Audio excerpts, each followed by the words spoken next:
why do so many people reach success and then fail? Well, one of the big reasons is we think success is a one-way street. So we do everything that leads up to success, but then we get there, we figure we made it, we sit back in our comfort zone, and we actually stop doing everything that made us successful. And it doesn't take long to go downhill.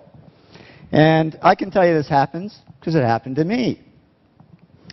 Reaching success, I worked hard, I pushed myself, but then I stopped because I figured, oh, you know, I've made it. I can just sit back and relax. Reaching success, I always tried to improve and do good work, but then I stopped because I figured, hey, I'm good enough. I don't need to improve anymore. Reaching success, I always was pretty good at coming up with good ideas because I did all these simple things that lead to ideas. But then I stopped because I figured I was this hotshot guy and I shouldn't have to work at ideas. They should just come like magic. And the only thing that came was creative block. I couldn't come up with any ideas. Reaching success, I always focused on clients and projects and ignored the money. But then all this money started pouring in, and I got distracted by it. And suddenly I was on the phone to my stockbroker and my real estate agent when I should have been talking to my clients. And reaching success, I always did what I loved. But then I got into stuff I didn't love, like management. I'm the world's worst manager, but I figured I should be doing it because I was, after all, the president of the company. Well, soon a black cloud formed over my head, and here I was, outwardly very successful, but inwardly very depressed. But I'm a guy. I knew how to fix it. I bought a fast car.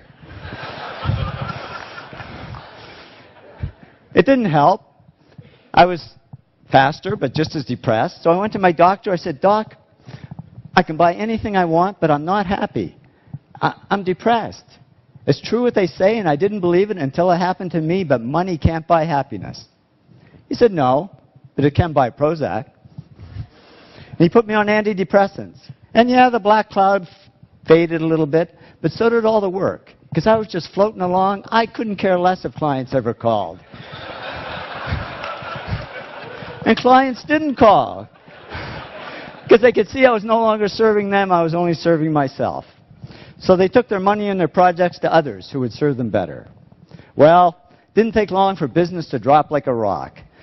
My partner and I, Tom, we had to let all our employees go. It was down to just the two of us, and we were about to go under. And that was great, because with no employees, there was nobody for me to manage. So I went back to doing the projects I loved. I had fun again, I worked harder, and to cut a long story short, did all the things that took me back up to success, but it wasn't a quick trip. It took 7 years. But in the end, business grew bigger than ever. And when I went back to following these 8 principles, the black cloud over my head disappeared altogether. And I woke up one day and I said, I don't need Prozac anymore. And I threw it away and haven't needed it since. I learned that success isn't a one-way street. It doesn't look like this. It really looks more like this. It's a continuous journey. And if we want to avoid success to failure syndrome, we just keep following these 8 principles, because that's not only how we achieve success, it's how we sustain it. So here's to your continued success. Thank you very much.